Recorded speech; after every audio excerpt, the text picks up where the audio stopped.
Polda Metro Jaya mengungkap motif serta modus operandi yang dilakukan Christian Rudolf Tobing dalam menghabisi nyawa temannya sendiri, Ade Yunia Rizabani alias Ica. Berdasarkan keterangan Direktur Reserse Kriminal Umum Polda Metro Jaya, Kombes Hengki Haryadi, korban sejatinya bukan target utama dari Rudolf. Target utama pembunuhan tersebut sebenarnya adalah temannya yang lain berinisial H. Hengki mengatakan Rudolf dan H sudah menjalin pertemanan dan bisnis sejak lama. Hingga pada tahun 2015 terjadi konflik antara keduanya berkaitan dengan bisnis yang mereka jalankan, beber Hengki.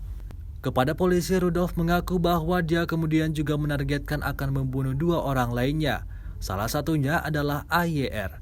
Rudolf juga berteman dengan kedua orang target ini dan sudah berterus terang bahwa dia tidak suka dengan H. Namun kedua teman ini tetap menjalin hubungan dengan H sehingga pelaku marah. Polisi kemudian mengungkap bahwa Rudolf sudah berupaya menghubungi target utamanya yakni H, tetapi gagal. Dia juga mencoba menghubungi H melalui adik dari H tetapi tidak berhasil. Akhirnya Rudolf melakukan profiling dan bergeser haluan sehingga berencana mengeksekusi target lainnya. Untuk menjerat korban, pelaku sampai meriset apa hobi korban sehingga bisa dibujuk untuk bertemu, ujar Hengki. Dengan dalih akan mengajak membuat siaran podcast, korban pun setuju untuk bertemu.